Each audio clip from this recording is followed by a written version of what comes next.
Hello student, कैसे हो आप लोग। मैं इम्तियाज पर डिस्कस करेंगे आज भिन्न संबंधी क्वेश्चन के बारे में, जो कि हाई स्कूल बोर्ड पेपर में ये क्वेश्चन जरूर पूछा जाता है।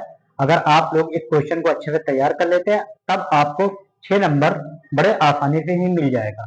तो आप लोग देखिए वीडियो में कि लिखा गया क्वेश्चन लिखा गया है भिन्न संबंधी प्रश्न।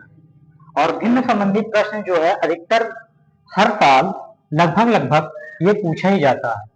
तो इससे पहले मैंने कई सारी वीडियो बनाई हैं, अगर आप लोग नहीं देखे हैं तो उसको देख लें, जिससे कि आने वाले बोर्ड एग्जाम में आपकी तैयारी बहुत अच्छी हो सके और आपको बहुत अच्छा नंबर मिल सके। तो चलिए समझते हैं। लिखा गया है एक भिन्न 1/3 हो जाती है जब उसके अंश में एक घटाया जाता है, और वह 1/4 हो जाती है जब हर में 8 जोड़ दिया जाता है।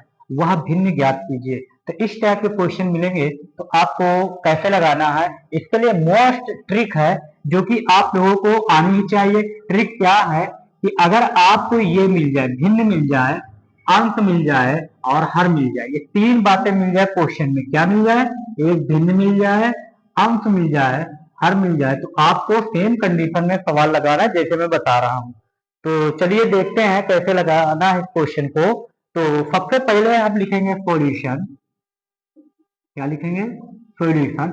अब जब भी ये नजर आए तब मुझे क्या करना है, सबसे पहले लिखेंगे माना भिन्न का अंश बराबर x और हर बराबर किसके, y के। इतना तो लिख लोगे। इतना लिखने के बाद फिर लिखेंगे भिन्न बराबर, भिन्न is equal to x upon y. अब इतना लिखने के बाद अब लिखेंगे प्रथम शर्त, प्रथम शर्त और दूसरी शर्त, दूसरी शर्त। अब फर्स्ट कंडीशन हम देखेंगे क्या करना है। तो मैं फिर से बता रहा हूं, कभी भी भिन्न संबंधी क्वेश्चन आए तो आपको सेम इतना लिख लेना है। इतना आपको जहां तक बताया गया यहां लिख लेना है। लिखने के बाद अब आपको कंडीशन अप्लाई करनी है। अब क्वेश्चन पढ़ना स्टार्ट करते हैं। लिखा एक भिन्न 1/3 हो जाती है, तो ये हो गया 1/3। एक भिन्न 1/3 हो जाती है, इसका मतलब 1/3 हो जाती है जब उसके अंश में एक घटाया जाता है। तो अंश इसको कहेंगे, ये है अंश, ये है हर। यहाँ अंश हर, हर अंश में एक घटाया जाता है तो ऊपर वाले में घटाओगे, इसमें घटाओगे, अंश मतलब कि इसमें घटाओगे -1, तब ये 1/3 हो जाती है। और वह 1/4 हो जाती है, और यह 1/4 हो जाएगी जब हर में 8 जोड़ दिया जाता है। तो इसके हर में ओनली 8 ऐड कर देते हैं। तो इतनी बात समझ गए होंगे। अब आपको यही पर दिमाग लगाना है कैसे मुझे इस क्वेश्चन को करना रहेगा। तो देखिए समझते हैं आगे चल के। लिखेंगे अब यहां पर हम मल्टीप्लाई करने वाले हैं, 3 से मल्टीप्लाई इसमें करेंगे तो हो जाएगा 3x-1 is equal to y से मल्टीप्लाई इसमें करें तो y बन जाए y। यहाँ हम क्रॉस मल्टीप्लाई किए, 3 से मल्टीप्लाई किए 3 और ब्रैकेट में x-1, y का टेबल 1 टाइम पढ़ेंगे y बन जा y। यहाँ 4 का टेबल x टाइम पढ़ेंगे, मतलब 4 का मल्टीप्लाई x बार करेंगे तो 4x होगा। और यहाँ पर y प्लस 8 का मल्टीप्लाई 1 टाइम करेंगे तो y प्लस 8 इंटू 1।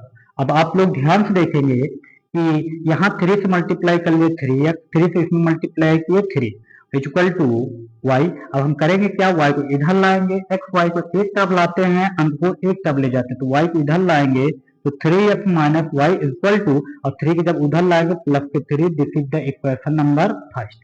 और आप लोगों की ये बात समझ में आ गई होगी कि 3x माइनस वाई बराबर 3, ये इक्वेशन नंबर फर्स्ट हो गए। अब सेकंड को हम कैलकुलेट करने जा रहे हैं। पहले लिखेंगे 4x, 1 से मल्टीप्लाई करेंगे 1 लिखेंगे नहीं, क्योंकि 1 का मल्टीप्लाई y टाइम पे तो y बन जा 1 और 8 बन जा 8। तो हम 1 का मल्टीप्लाई y टाइम पे तो y, और 1 का मल्टीप्लाई 8 टाइम पे तो 8। अब y को इधर लाएंगे तो हो जाएगा 4x minus y equal to 8।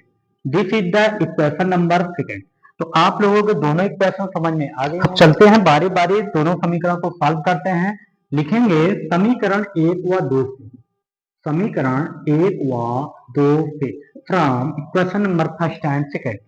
1 व 2 से आप लोग ध्यान से देखेंगे कि सबसे पहले हम समीकरण 1 को लिख लेंगे, 3x minus y equal to 3 एक कंडीशन ये लिख लिए, दूसरी कंडीशन लिख लिए 4x minus y equal to 8। दोनों हम समीकरण को नोट कर लिए बारी बारी। अब आगे का देखिए, इसको माना गया 1 और इसको माना गया 2। अब हम क्या करेंगे लड़कों, अब इसको हम कैलकुलेट करने जाएंगे। देख रहे हैं कि यहाँ 3x यहाँ 4x तो बराबर तो है नहीं। अब समीकरण में देखेंगे क्या ये बराबर है, ये y बराबर है। बड़े आसानी से हम क्या कर लेंगे, नीचे का सिंबल बदल देंगे। यहाँ कुछ नहीं, तो जो माइनस है माइनस, इसको हम क्या कर देंगे प्लस, और यहाँ पर क्या कर देंगे हम माइनस कर देंगे। अब ध्यान से देखो कि ये तो जाएगा कट, क्यों, क्योंकि ऊपर नीचे अगर जोड़ेंगे तो ये कट जाएगा। यहाँ से 4 से अगर 3 घटाएंगे तो माइनस के x, और 8 से 3 घटाएंगे तो माइनस के 5। तो माइनस से माइनस कटा, x इक्वल टू कितना आया गया, x इक्वल टू कितना आया 5 आया। कितना आया 5। अब हम करते क्या है, इस x की वैल्यू को पुट करेंगे, x इक्वल टू 5 समीकरण। अब आप लोग चाहे 1 में रखो या 2 में रखो, तो हम रख देते हैं समीकरण 1 में रखने पर। अब एक को नोट कर लेंगे, 3x minus y equal to 3। यहाँ क्या करना है, 3 into 5 minus y equal to 3। तो 3 5 जा 15 minus y is equal to 3। तो minus y equal to 3 minus के 15।